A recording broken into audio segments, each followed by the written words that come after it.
Sir, we're ready to begin. How old do you think it is? 10,000? 100,000? Alien vs Predator is a first-person shooter developed by Rebellion, the same team who created the original Alien vs Predator game way back in 1999. The game doesn't serve as a prequel to any of its predecessors, more so it stands as its own separate storyline. It seems to be widely agreed that this game is a total letdown. Well, let's just take a look and find out, shall we? The story takes place in a human colony on a planet called BG-386, focusing on the Weyland-Yutani Corporation as they stupidly try, yet again, to tame the xenomorphs and use them as some sort of biological weapon. You think these guys would know by now just how volatile and dangerous the xenomorphs are. Please! Somebody! Help me! As you'd expect, they soon break out of confinement and wreak havoc.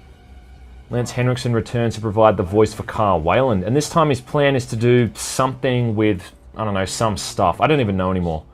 All I know is that he pops up every now and then spouting off cheesy philosophical crap about the evolution of mankind or something like that. To the game's credit, it does look pretty damn good, especially when run with the DirectX 11 features enabled. The game runs on the Asura engine and there is a lot of love and attention to detail for the source material. The dynamic lighting and various atmospheric effects with the visuals can be a sight to behold. The sound and music shows a lot of polish despite some questionable voice acting. Like the games before it, you're given the option to play as one of 3 different species: the alien, the predator, or a human marine.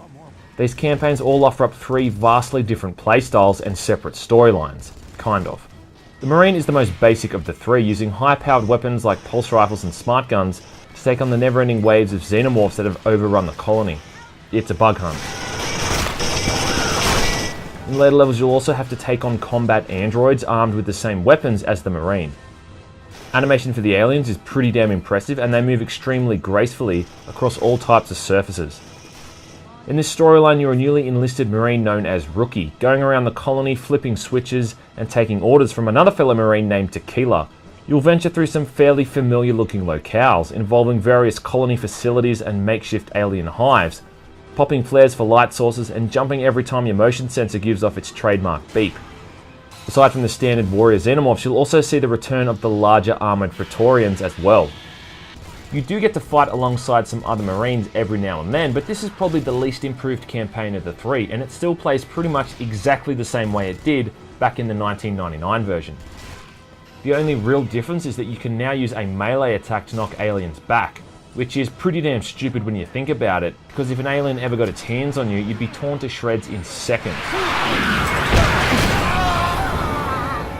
Also, you're only able to hold a pistol and 2 other weapons at any one time, forcing players to be a little bit more strategic with their playstyle. The Predator's campaign focuses more on stealth, gadgets, and melee combat, flicking through vision modes to see your enemies more easily and decimating your foes with some high-powered alien weaponry.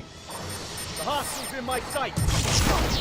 The Predator's control scheme has been much more refined since the previous games, and now you can quickly choose between weapons on the fly, whilst your wrist blades are now permanently attached, should you need to open up a can of whoop-ass on anything that gets too close. When fighting the human enemies, you most often stay cloaked and pick them off one by one from the shadows, using tricks to distract them and separate them from the pack, before ripping their spinal column out. Yeah, literally.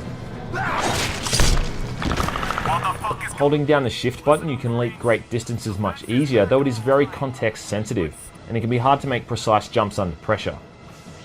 But still, this is the campaign I had the most fun with, and it shows the most depth in terms of the amount of options left up to the player. And then there's the Aliens campaign, which relies primarily on stealth above all else. You play as a xenomorph simply known as Number 6, and begin a long journey back to the Queen, killing everything in your way, somewhat more discreetly. Taking on a marine with a smart gun or a pulse rifle directly is suicide, so you'll have to be a bit more clever than that.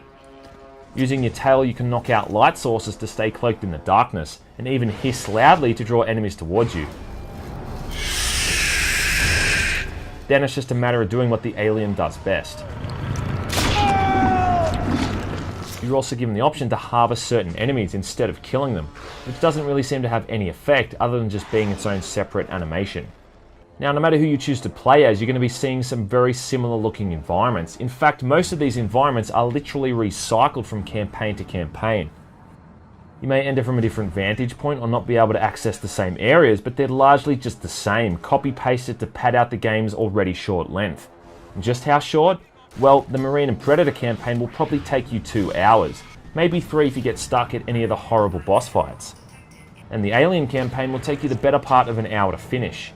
Even in that short amount of time, the game displays all manner of problems, regardless of which species you choose to play as. The Marine campaign, for instance, is the biggest offender of the lot. For starters, there's no crouch button. Just let that sink in for a while.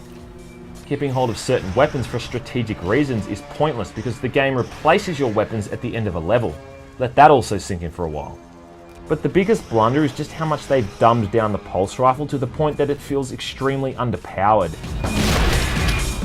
It's been shown in the Aliens film that a pulse rifle is extremely effective against the Xenos, to the point that it practically makes them explode from only a few rounds. But in AVP, you really have to hold your finger down on the left mouse button and just hope for the best. Most of the time, the rounds seem to bounce off their shell like pellets from a BB gun. This kind of carries across to all of the weapons, and with the exception of the smart gun, which is criminally underused, you just never get that sense of raw power that you got in the previous games. And then there's the horrible boss fights where they throw you up against one of the heavily armoured Praetorian Xenomorphs in a cramped area. These bastards can finish you off in 1 or 2 hits, and if you haven't got any explosive weapons saved up, I can't even imagine how you get past these guys.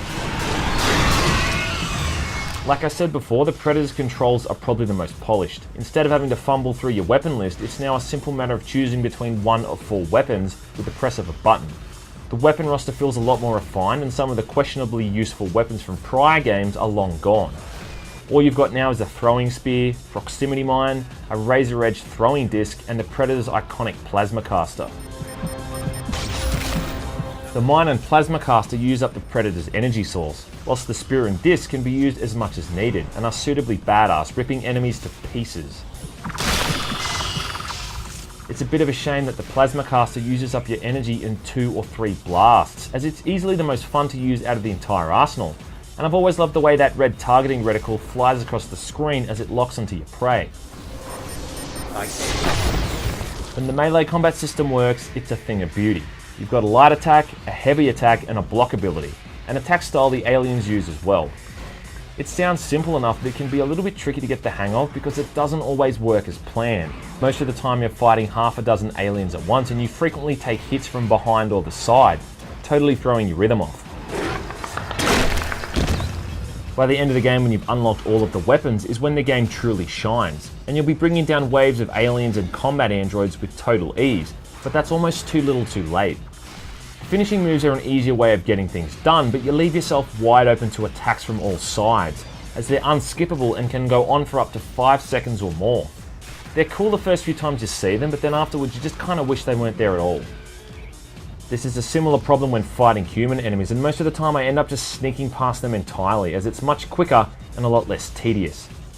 There's maybe 2 areas in the entire game that show the capabilities of just how good this campaign really should have been.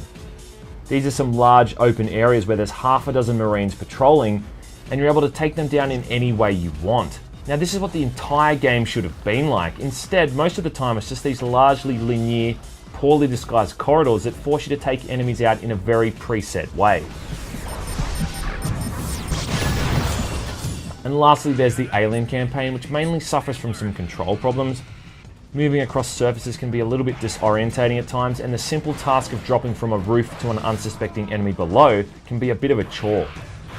If you're the type of person that's prone to bouts of motion sickness, then this kind of thing would have you heaving into a bucket, as the way the screen orientation casually spins all over the shop can be downright vomit-inducing.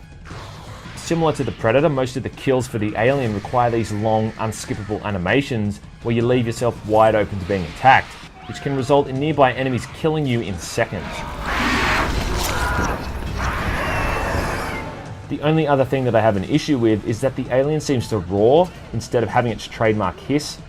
It sounds a lot more guttural than it should, but in all honesty this campaign was over before it even had enough time to get under my skin. Aliens vs Predator isn't so much a bad game as it is an unfulfilled one. There's some good ideas in there, but it just lacks polish, and the way they've recycled entire levels across each storyline is just lazy. To be fair, the multiplayer mode was pretty damn fun, but finding a game nowadays is practically impossible. which is a damn shame. At the end of the day, it's good that they've tried something new with the Alien and Predator by expanding the combat system. It's just a shame that it doesn't work as intended most of the time. I guess if you're a hardcore fan of the films and the other games, then it's pretty much a no-brainer to play it. You can grab it for dirt cheap, which is nice and all, but just don't forget the fact that this is a game that has a lot of things wrong with it. AVP 1 and 2 are largely superior games in practically every single aspect, aside from their visuals. And if you're new to the franchise, then they should be the first place to start.